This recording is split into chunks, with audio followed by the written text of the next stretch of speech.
দেশের জন্য যারা শহীদ হয়েছে তাদের কবরে এই যে ইট-টিটগুলি ভালো দিচ্ছে না, এইগুলি আপনারা একটু প্রচার করুন। কবর উঠানো হোক, রাজি হয় নাই, এখন মোটামুটি তারা সবাই রাজি হয়েছে। যাদের এখানে দাফন করা হয়েছে তাদের কিন্তু অনেকে শনাক্ত করা যায় না।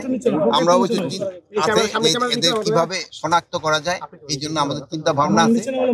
তাড়াতাড়ি আমাদের শনাক্ত করার ব্যবস্থা এতদিন হয়েছিল, তাদের আত্মীয় স্বজন অনেকেই মানে কবর উঠানো হোক, রাজি হয় নাই, এখন মোটামুটি তারা সবাই রাজি হয়েছে। তাদের বোর্ডে আমরা শনাক্ত করব এবং যদি কেউ ডিএনএর মাধ্যমে আর যদি কেউ এখান থেকে তাদের গ্রামের বাড়িতে নিয়ে যেতে চায় ভোটও আমরা তাদের অ্যালাউ করবো, যদি তার কোথাও যদি নিতে চায়। যেহেতু এই জিনিসটা হলো, আমরা কিছুদিন আগে আমি এবং আমাদের আদিলুর রহমান ভাই দুইজন আমরা মুন্সিগঞ্জ গেছিলাম, সেই সময় তারা বলছে যে না, আমরা এখন সবাই মোটামুটি রাজি, আপনারা এখন শনাক্ত করতে পারেন।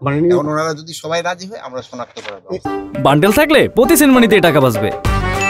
বিকাশ সেনমানি বান্ডেল কিনে জিতুন প্রতি লেনদেনে। সেখানে একটা সংখ্যা 114টা আমরা এখন বিচার পরীক্ষা তো চলতেছে, কিন্তু আমার হলো একটা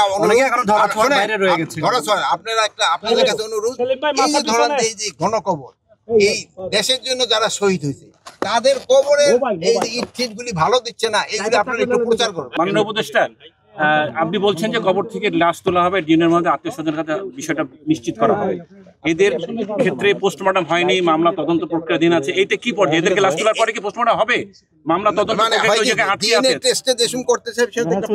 মতো হয়ে যাবে, বাট যেহেতু এটা তো ডাক্তারের মাধ্যমে হবে, তো এর একটা কমিটির মাধ্যমে হবে, তারা পুরাটা আপনার ডিটেল বলতে পারবে।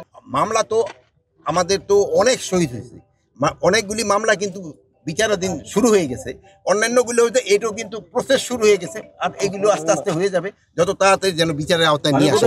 আপনাদের বলো বড় সমস্যা হলো আমাদের দুর্নীতি। আপনি যদি দুর্নীতি না কমাইতে পারেন না, এই দেখেন শহীদের কবর হচ্ছে, এখানেও দেখেন এই কোয়ালিটি দেখলেন আপনারা ভালো দিচ্ছে না, এগুলি ব্যাপার আপনারা বলবেন।